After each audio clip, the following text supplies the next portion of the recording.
प्रश्न क्रमांक 5। अध्यक्ष महोदय, प्रश्न क्रमांक 9118। अध्यक्ष महोदय, छापल्याप्रमाणे अध्यक्ष महोदय, माननीय मंत्री महोदयांनी उत्तर दिलेली आहेत आणि त्यामध्ये स्पष्ट अनियमितता झालेली आहे, विसंगत पद्धतीने कारवाई झालेली आहे, निदर्शनास येत आहे। मी जो 1 नंबरला प्रश्न विचारला होता की तुकडेबंदी कायदा असताना जमिनीचे 16 तुकडे करून सदर जमीन खरेदी खात्यात बैलगोट्याकरिता खरेदी केलेली आहे का? माननीय मंत्री महोदयांचं उत्तर आहे की हो, हे खरं आहे। म्हणजे तुम्ही तुकडेबंदी असताना 16 तुकडे केलेले आहेत। आणि दुसरा प्रश्न आहे की मालेगावमध्ये स्टॅम्प वेंडर जाकीर व आरिफ अब्दुल लतीफ या दोन्ही साथीदारांनी मिळून जमिनीवर रहिवासी बांधकाम केले व त्याची विक्री करून खरेदीदारांची व शासनाची फसवणूक केल्याचे निदर्शनास येत आहे। आणि ह्याला उत्तर असं दिलंय की बाबा DDR साहेबांनी सांगितलं की हे काय खरं नाही। आता त्याच्या पुढे गेल्यानंतर तिसरा प्रश्न आमचा असा आहे की जवळपास 1600 बैलगोट्यांची नोंद आहे आणि या बैलगोट्यांना तुम्ही बांधकाम परवाना देण्याची आवश्यकता होती आणि उत्तरामध्ये दिलं की आम्ही बांधकाम परवाना कुठलाही दिलेला नाही। आणि म्हणून माझं माननीय मंत्री महोदयांच्याकडे स्पेसिफिक प्रश्न आहेत।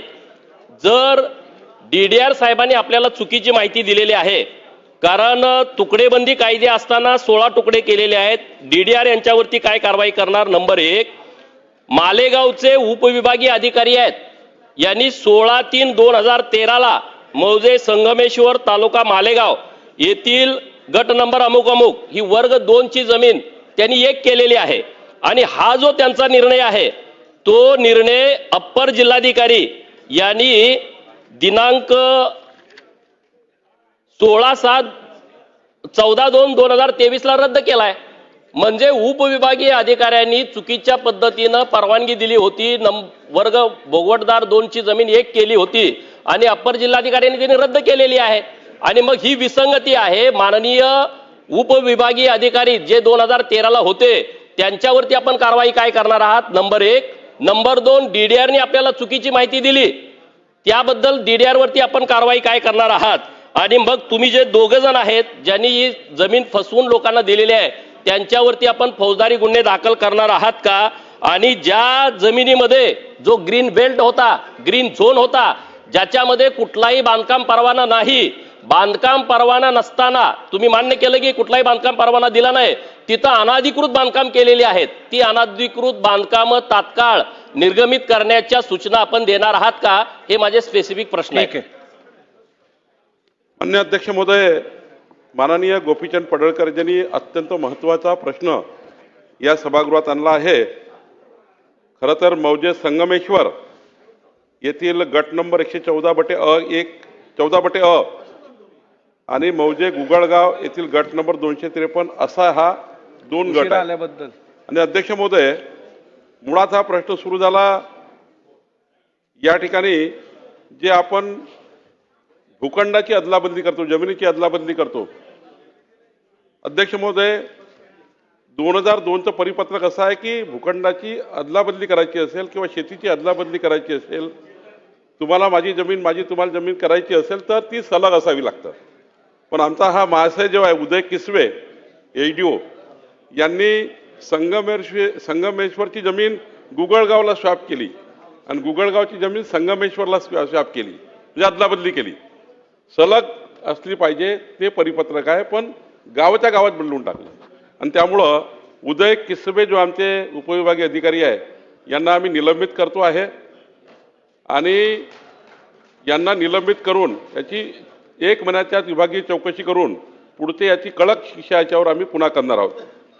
दुसरा अध्यक्ष महोदय, या ठिकाणी गोपीचंदजींनी सांगितलं जे सुरुवात इथं झाली आहे या जमिनीची, मग त्याचे 16 विभाग पडले, मग त्यावर जवळपास 272 त्या ठिकाणी तुकडे पडले, तुकडेबंदी कायद्याचं उल्लंघन झालं, MRTP कायद्याचं उल्लंघन झालं, विदाऊट NA विदाऊट TP या ठिकाणी हे तुकडे झालेत। गोपीचंदजी, गोष्ट खरी आहे।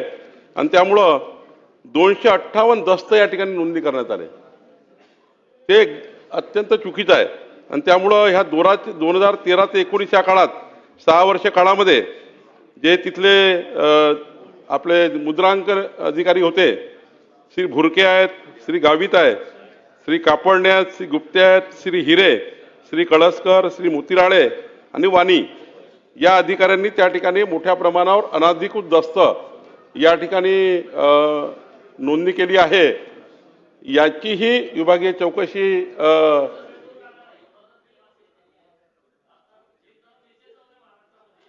ज्या पद्धतीनं जे अधिकारी काम करतायत तर हे सगळं आता स्पष्ट झालंय की यांनी चुकीच्या पद्धतीनं त्यांच्या अधिकाराचा गैरवापर केलेला आहे. तर यांच्यावर पण निलंबनाची चौकशी करा, निलंबनाची कारवाई करा आणि त्यांची चौकशी लावा, ही माझी मागणी आहे आपल्याकडं.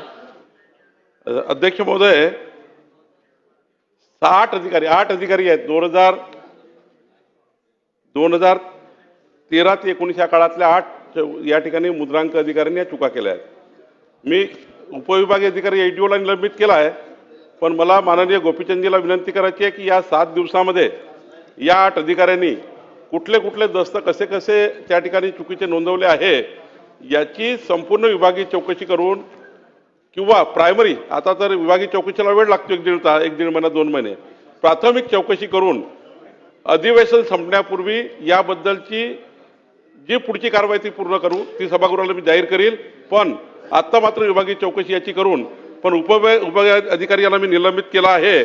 आणि या पूर्ण प्रकरणात स्टॅम्प व्हेंडर जाकीर, आरिफ अब्दुल लतीफ या 2 लोकांनी या ठिकाणी मोठ्या प्रमाणावर हे जे गैरव्यवहार केले याच्यामध्ये साथ दिली आहे. त्यामुळं या गैरव्यवहारामध्ये जे जे लोक असतील त्या सर्वांवर फौजदारी कारवाई करण्यात येणार आहे. पुढे प्रश्न क्रमांक 6. सन्माननीय अध्यक्ष महोदय, प्रश्न क्रमांक 8187.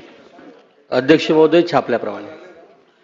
अध्यक्ष महोदय, आपण या प्रश्नाकडे जर लक्ष टाकलं तर आपल्या लक्षात येईल की प्रश्नकर्ते सन्मान्य सदस्य सुनील प्रभू यांनी हा प्रश्न विचारलेला आहे. पहिल्या प्रश्नाला, दुसऱ्या प्रश्नाला, तिसऱ्या प्रश्नाला